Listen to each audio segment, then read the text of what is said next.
స్టలింని ప్రపంచవ్యాప్తంగా అతి ఎత్తైన అంబేద్కర్ విగ్రహాన్ని రేపు ముఖ్యమంత్రి లాంఛనంగా ప్రారంభించనున్నారు. రేపు సాయంత్రం 6 గంటల సమయంలో లేజర్ లైట్ల వెలుగు జిలుగుల మధ్య ఈ కార్యక్రమాన్ని ముఖ్యమంత్రి ప్రారంభించనున్నారు.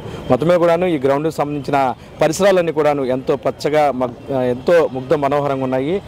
దీనికి సంబంధించి గ్రీనరీ కానీ దానికి సంబంధించిన ఏర్పాట్లు కానీ కూడాను పెద్ద ఎత్తున మున్సిపల్ కమిషనర్ కానీ ఇతరుల సిబ్బంది కానీ చాలా జాగ్రత్తగా ఈ ప్రాంతంలో ఉన్న గ్రీనరీ అంతా కూడాను డెవలప్ చేయడం జరిగింది. సుమారు 19 నుంచి 20 ఎకరాల విస్తీర్ణంలో ఈ మొత్తం కూడాను స్వరాజ్ మైదానం ఉన్న నేపథ్యంలో దానికి సంబంధించి ఏర్పాట్లు జరుగుతున్నాయి. ఈ లెఫ్ట్ సైడ్ మీరు చూసినట్లయితే ఆ కార్యక్రమం సంబంధించిన ఏర్పాట్లు కూడాను నిర్వహించడానికి పోలీసులు అలాగే ఎవరైతే పోలీస్ కమిషనర్ కానీ డీసీపీ సాల్గుండి కానీ పోలీస్ సిబ్బంది కానీ రేపు ముఖ్యమంత్రికి సంబంధించిన ఏర్పాట్లకి సంబంధించి అన్ని రకాల ఇబ్బందులు లేకుండా కూడాను ప్రాంగణం వద్ద భద్రతా పరంగా చర్యలు తీసుకొని ఉన్నారు.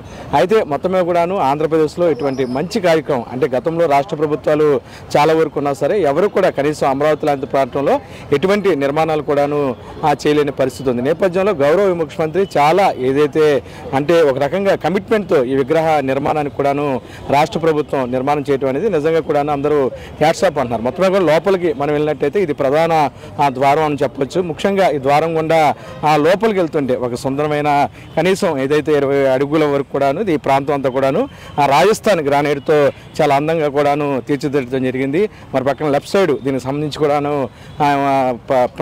ప్రాంగణం ప్రధానంలో ఏదైతే సెంటర్ పాయింట్ ఉందో ఆ సెంటర్ పాయింట్లో అంబేద్కర్ గారి విగ్రహానికి సంబంధించి కూడాను నిర్మాణం చేయడం జరిగింది. దీనికి సంబంధించి చాలా పకడ్బందీగా కొన్ని కోట్ల రూపాయల వ్యయంతో ప్రభుత్వం ఈ కార్యక్రమాన్ని రూపొందించింది. కాంక్రీట్ సంబంధించింది ఏదైతే 125 అడుగుల విగ్రహాన్ని నిర్మించినప్పుడు కాంక్రీట్ పరంగా కూడా ఇబ్బందులు వస్తాయి కాబట్టి దానికి ఇంటర్నేషనల్ స్థాయిలో ఇంజనీరింగ్ వ్యవస్థనంతా కూడాను ఆర్కిటెక్టులు వాళ్ళందరినీ కూడాను పరిశీలించిన తర్వాత నిర్మాణం చేయటం జరిగింది. అంటే ఇదంతా కూడా ఒక పిరమిడ్ లాగా ఒక త్రికోణం టైప్లో పిరమిడ్ లాగా ట్రయాంగిల్లో నిర్మాణాన్ని చేస్తాం జరిగింది. అంతేకాకుండా ఈ ప్రాంగణం వద్ద ఎటువంటి ఇబ్బందులు కూడా లేకుండా రేపు నిర్మాణం జరుగుతుంది. అతిపెద్దైన ఏదైతే ఈ విగ్రహం ఉందో కాంస్య విగ్రహం అంటే దీనికి సంబంధించి కూడా మెట్లు కూడాను చాలా బరువుగా ఉంటుంది. ఈ నేపథ్యంలో దానికి సంబంధించి ఎటువంటి ఇబ్బందులు కాకుండా కాంక్రీట్ని కూడాను నిర్మించడం జరిగింది. అయితే ఇప్పుడు మొత్తం సభా వేదిక ప్రాంగణం వద్ద కూడా లైటింగ్ ప్రక్రియ సౌండ్ సిస్టమ్ అన్నీ కూడాను జరుగుతున్నాయి. మరి పక్కన గోడలు కూడా రాజస్థాన్ ఇటాలియన్ మార్బుల్తో అందంగా చాలా ముస్తాబు చేశారు. దానికి సంబంధించి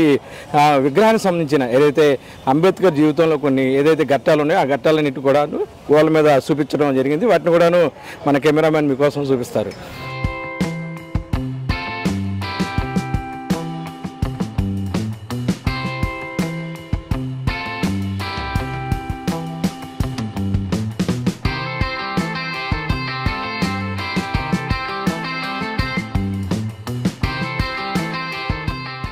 ఏదైతే అంబేద్కర్ గ్రామీణ ప్రాంతం నుంచి ఏ విధంగా ఎదిగారో దానికి సంబంధించి కూడాను ఏదైతే ఆయన లైఫ్ హిస్టరీ మొత్తం కూడాను చక్కగా ఏదైతే బొమ్మల రూపంలో ఇదంతా కూడాను అచ్చులు పోసి ఎంతో సుందరంగా కూడా ప్రాంతాన్ని తీర్చిదిద్దడం జరిగింది. దీనికి సంబంధించి ఏర్పాట్లు పెద్ద ఎత్తున కూడాను రాష్ట్ర ప్రభుత్వం నిర్మించడం కాకుండా అంటే ఇది చాలా ఛాలెంజ్గా గౌరవ ముఖ్యమంత్రి చాలా ఛాలెంజ్గా ఈ కార్యక్రమానికి శ్రీకారం చుట్టాడని చెప్పొచ్చు.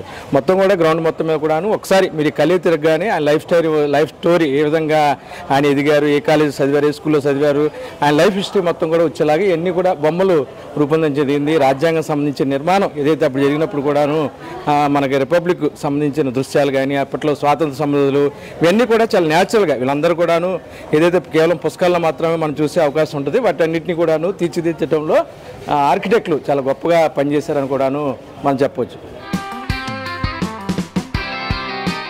మొత్తం కూడా ఏదైతే సభ సంబంధించి అంబేద్కర్ విగ్రహానికి సంబంధించి ఒకసారి గ్రౌండ్లో నుంచి మీరు బయటికి వ్యూస్ వస్తే చాలా అందంగా రెండు నెమల మధ్యన దానికి సంబంధించి కూడాను ఒక ఫౌంటైన్ అనమాట. ఫౌంటైన్ ఏదైతే మనకి ఢిల్లీ లాంటి ప్రాంతాల్లో రెడ్ కిల్లా అటువంటి ప్రాంతాల్లో ఒక ఆర్కిటెక్ట్ ఏదైతే కొండరాల మధ్య నుంచి కూడా జలాశయాలు వస్తున్న ఒక ఆర్కిటెక్ట్ రెండు నెమల మధ్యన కూడాను చాలా అందంగా తీర్చిదిద్దడం జరిగింది. మన కెమెరామ్యాన్ దానికి సంబంధించిన విజువల్స్ కూడా మీకు చూపిస్తారు. అంటే రెండు కూడా గ్రీన్ పికాక్ దానికి సంబంధించి మొత్తం కూడాను అంటే ఇది సాయంత్రమే ఈ కార్యక్రమాన్ని ఎందుకు ప్రారంభోత్సవం చేయాలని ముఖ్యమంత్రి అనుకున్నారంటే ఖచ్చితంగా ఒక ఏదైతే లేజర్ లైటింగ్లు కానీ ఆ ఎఫెక్ట్లో కానీ చాలా అందంగా ఈ ప్రాంతం ఉన్న నేపథ్యంలో దానికి సంబంధించి కూడాను సాయంత్రం అయితే ఆ లైటింగ్ ఎఫెక్ట్ ఇక్కడ ఉన్న ఆర్కిటెక్ట్ పనితనం అంతా కూడా లైట్లో లేజర్ విద్యుత్ కాంతుల మధ్యన కార్యక్రమాన్ని ప్రారంభించే అవకాశం అయితే ఉన్న నేపథ్యంలో పూర్తిగా దానికి సంబంధించి ఏర్పాట్లు కూడా చేయడం జరిగింది. దానికి సంబంధించి కొన్ని కిలోవాట్ల విద్యుత్ కూడాను ఈ ప్రాంగణం కొరకు ప్రత్యేకంగా లైన్ కూడా వేసి విద్యుత్ని ఎప్పుడు కూడాను 24 గంటలు అందించే చర్యలు తీసుకోవడం జరిగింది. ప్రస్తుతం నేను ఏదైతే మెయిన్ డోర్ సంబంధించి కూడాను లోపలికి వెళ్ళే ప్రాంగణం వద్ద ఉన్నాను. నాతో పాటు మీరు కూడా లోపల రావచ్చు.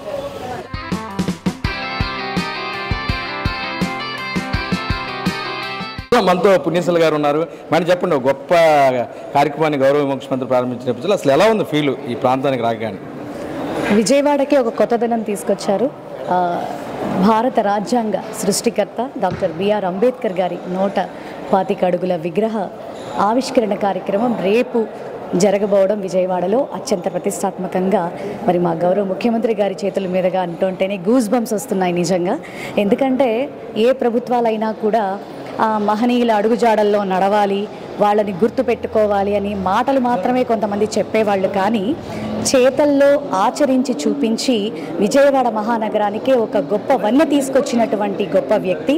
అలాగే అన్ని వర్గాల ప్రజలకి ఆదర్శనీయుడైనటువంటి డాక్టర్ బిఆర్ అంబేద్కర్ గారి విగ్రహం విజయవాడ నడిబొడ్డున గొప్పగా. ఎందుకంటే అన్నయ్య ఏం చేసినా బాగుంటుంది. పుణ్యశీల గారు సభాష్ అనుకుని ఎలా ఉంటారు? ఎలా ఉంది లోపల మూవీకి సంబంధించి?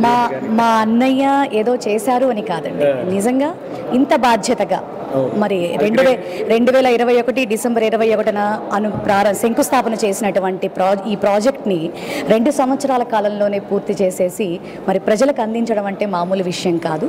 మరి గత ప్రభుత్వాలు చూసుకుంటే 2014 నుంచి 19 వరకు చాలా చెప్పారు, ఏది కనీసం శంకుస్థాపనలు కూడా నోచుకున్నటువంటి చాలా కార్యక్రమాలు మేము గతంలో ప్రతిపక్షంలో ఉన్నప్పుడు చూసాం.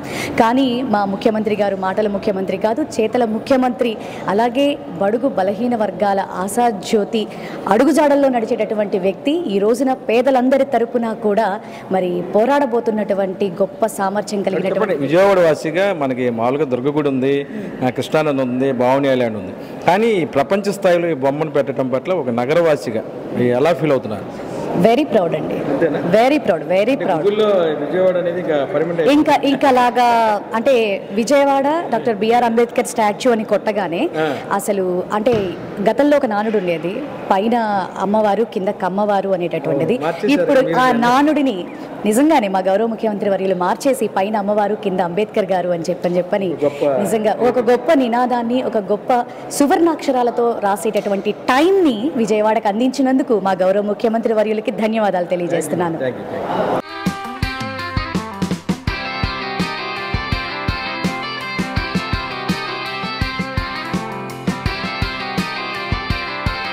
ప్రస్తుతం మనం ఏదైతే అంబేద్కర్ జీవిత చరిత్ర సంబంధించి కూడాను ఒక థియేటర్లో మూవీ లాగా కూడాను గౌరవ ముఖ్యమంత్రి కానీ ఇతరులు వచ్చినప్పుడు కానీ ఎవరైనా సరే రోజు రెగ్యులర్గా వచ్చి విజిటర్ కోసం ప్రదర్శించడానికి ఉంచారు. Journey of doctor BR Ambedkar అనేది, అలాగే అంబేద్కర్ సంబంధించిన statue video journey of doctor BR Ambedkar అని కూడా రేపు ఇవన్నీ కూడాను ఏదైతే ఈ థియేటర్లో ప్రదర్శిస్తారు పూర్తిగా కూడా డాల్బీ డిటిఎస్ సిస్టంతో ఈ థియేటర్ని నిర్మాణం చేశారు. చాలా చక్కగా ఏంటంటే చాలా వరకు కూడాను జాతీయ నాయకులు ఏదైనా ఫ్రీడమ్ ఫైటర్ సంబంధించి ఏర్పాట్లు చేసినప్పుడు కూడాను దానికి సంబంధించి చాలా లైట్గా తీసుకుంటారు. కానీ అనువనువు కూడాను చాలా బాధ్యతగా అధికారులందరూ కూడాను ఈ కార్యక్రమాన్ని రూపొందించడం జరిగింది. ముందు నుంచి కూడా ఈ ప్రాంతంలో స్పెషల్ సెక్రటరీ శ్రీలక్ష్మి గారు ఉన్నారు. ప్రత్యేకంగా కార్యక్రమం సంబంధించి కానీ అన్ని డైరెక్షన్లు ఇవ్వటం, అనుకున్న టైంలో ఈ కార్యక్రమాన్ని ఏర్పాటు చేయడంలో కూడాను అందరూ అధికారులందరూ కూడాను చాలా బాధ్యతగా పనిచేశారని చెప్పొచ్చు. ఒక ఈవెంట్ ఏదైతే సీలింగ్స్ కానీ చూసినట్లయితే సౌండ్ సిస్టమ్ కానీ ఏసీ కానీ అన్నీ కూడా ఎవరైనా సరే ఒక అంబేద్కర్ దళిత బడుగు బలహీన వర్గాలకు చెందిన వ్యక్తిని ఇంత గొప్పగా ఎక్స్పోజ్ చేసి ఏదైతే అంబేద్కర్ పుట్టిన ప్రాంతంలో కూడాను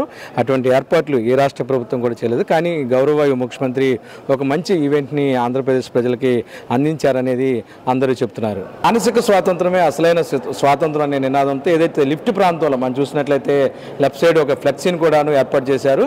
మొత్తం కూడా ఏదైతే 125 అడుగుల విగ్రహానికి సంబంధించి లోపలికి వచ్చిన తర్వాత మీరు ఈ ప్రాంగణానికి వెళ్ళేటప్పుడు ఖచ్చితంగా ఈ ప్రాంతంలో 2 భారీ లిఫ్ట్లని ఏర్పాటు చేశారు. సుమారు ఒక 15-20 మంది వరకు వరకు కూడాను ఈ లిఫ్ట్లో ఎక్కెళ్ళే అవకాశం ఉంటుంది. అయితే నేను మన కెమెరామెన్ కూడాను ఈ లిఫ్ట్ ఎక్కుతున్నాము. దీనికి సంబంధించి పైన ఏదైతే ఏర్పాట్లు ఉన్నాయో ఆ ఏర్పాట్లకు సంబంధించి కూడాను తీసుకునే అవకాశాన్ని ఒకరోజు ఇచ్చారు. ఈ నేపథ్యంలో 125 ఫీట్స్ ఏదైతే పై వరకు కూడాను ఈ లిఫ్ట్ ద్వారా వెళ్ళే అవకాశం ఉంటుంది. ఎవరు కూడా పెద్దవాళ్ళు ఉంటారు, చాలామంది కూడాను విగ్రహాన్ని కాబట్టి వారందరికీ కూడా ఎక్కడ ఎటువంటి ఇబ్బంది లేకుండా ఏజ్ లిమిట్ అనేది కూడా పెట్టకుండా అందరూ కూడా లిఫ్ట్లో పైకి వెళ్ళే అవకాశాన్ని కల్పించారు. ఇవన్నీ కూడాను చాలా క్వాలిటీగా ఎక్కడా కూడాను కాంప్రమైజ్ కాకుండా చాలా క్వాలిటీగా ఈ ప్రాంతాన్ని అంతా కూడాను తయారు చేయడం జరిగింది. విగ్రహానికి సంబంధించి చాలా ఎత్తు వరకు కూడాను నిర్మించడం అంటే 125 అడుగుల విగ్రహాన్ని దానికి సంబంధించి కాంక్రీట్ ఫౌండేషన్ ఒక పిరమిడ్ ఆకారంలో వేసి నిర్మించడం అనేది నిజంగా హైలైట్ అని చెప్పొచ్చు. అంటే దీనికి సంబంధించి డేటా ఈ లెక్కలు దీనికి సంబంధించి అన్ని పక్కన పెడితే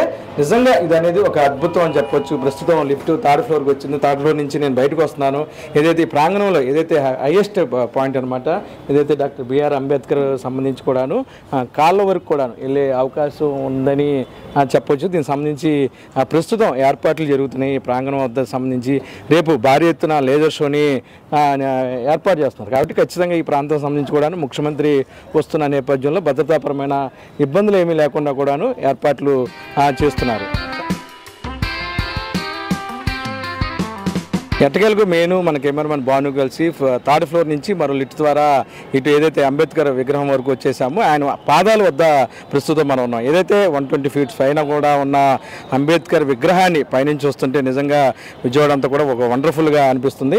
మొత్తం మీద కింద చూసినట్లయితే రకరకాల రంగులతో వాటర్ ఫౌంటైన్లు అలాగే గ్రీనరీ దానికి సంబంధించి ఏర్పాట్లు చేయటం సైకిల్ ట్రాక్ వాకింగ్ ట్రాక్ అబ్బో ఇవన్నీ కూడాను అద్భుతం చెప్పొచ్చు. ఏంటంటే పీడబ్ల్యూడీ గ్రౌండ్ చాలా ఏదైతే వరస్ట్గా ఉండేది ఏదైతే స్థానికంగా ఉండే వాళ్ళందరూ కూడా సైకిళ్ళు కానీ కార్లు కానీ నేర్చుకోవడానికి ఉండేది. అయితే ఇది ఒక మంచి అసెంబ్లీ పాయింట్ అనేది మనం చెప్పొచ్చు. విజయవాడలో ఏమైనా కార్యక్రమం జరగాలంటే అందరూ కూడాను ఈ ప్రాంతం వద్దకి చేరుకునేవాళ్ళు. ఈ నేపథ్యంలో పూర్తిగా ఈ ప్రాంతాన్ని అంతా కూడాను ఇంత సుందరీకరణలో భాగంగా ఒక అద్భుతమైన ఈవెంట్ని గౌరవ ముఖ్యమంత్రి తయారు చేశారు. ప్రస్తుతం ఏదైతే నేను ఆయన పాదాలు ఏదైతే బూట్ వద్ద ఉన్నాను ఇదంతా కూడాను పంచలోహాలు అదే అని చెప్తున్నారు కొంతమంది. మరి పక్కనే కంచుకు సంబంధించిన మెటీరియల్ చాలా ఎక్కువగా కూడా వాడారు. ఇదంతా కూడాను ఏదైతే గౌరవ అంబేద్కర్ గారి బూటు అని చెప్పొచ్చు. ఈ బూటు నిర్మాణం సంబంధించి కూడా 12-15 భాగాలన్నీ కూడాను చేసి ఈ బొమ్మని తయారు చేయడం జరిగింది. ఏదైతే విజయవాడ బందర్ రోడ్డుని మీరు పైనుంచి చూడవచ్చు. మన కెమెరామ్యాన్ ప్రస్తుతం అయితే ఎండ ఆపోజిట్ డైరెక్షన్లో వస్తున్నా సరే చాలా చక్కగా తీసే ప్రయత్నం చేస్తున్నారు ప్రత్యేకంగా ఐడ్రీమ్ ప్రేక్షకుల కోసం. రేపు ముఖ్యమంత్రి అక్కడ నుండి ఏదైతే ఎదురుగుండా మీకు విజువల్స్ కనిపిస్తున్నాయో ఆ ప్రాంగణం వద్ద నుండి ఆయన కూర్చొని ఆసీనులు అవుతారు. ఇక్కడి నుంచే ఈ బొమ్మకు సంబంధించి కూడా లేజర్ షో జరుగుద్ది. దీనికి సంబంధించి అత్యంత ఖరీదైన లేజర్ లైట్లు కూడాను మీరు వరుస క్రమంలో పేర్చారు. వాటిని కూడాను మీరు చూడవచ్చు. ఏంటంటే ఇది కనీసం ఒక లైటింగ్ వేస్తే సుమారు 5-6 కిలోమీటర్ల వరకు కూడాను లేజర్ కిరణాలు ఆ లైట్లు దూసిపోయే పరిస్థితి ఉంది. ఈ నేపథ్యంలో పూర్తిగా కూడాను లైటింగ్ చాలా అద్భుతంగా ఉందని చెప్పొచ్చు. నిన్న ట్రయల్ రన్ నిర్వహించారు. ట్రయల్ రన్లో కూడాను మంచి లుక్ వచ్చింది బొమ్మ. దీనికి సంబంధించి కూడాను చాలా బాగుంది. విజయవాడలో ఎప్పుడు కూడా ఇంత ట్రాఫిక్ జామ్ అయ్యే ఆ పరిస్థితి బందర్ రోడ్లో లేదు. చాలా వరకు కూడా ట్రాఫిక్ జామ్ అయ్యే పరిస్థితి ఉంది. అంటే ఇంత ఒక అద్భుత నిర్మాణం ఎవరైనా సరే ఒకసారి చూడాలనిపించే ఒక అద్భుత నిర్మాణాన్ని ఆంధ్రప్రదేశ్ గౌరవ ముఖ్యమంత్రి జగన్మోహన్ రెడ్డి గారు ఒక రకంగా విజయవాడ ప్రజలకి ఇది ఒకటి గౌరవం అని మనం చెప్పొచ్చు.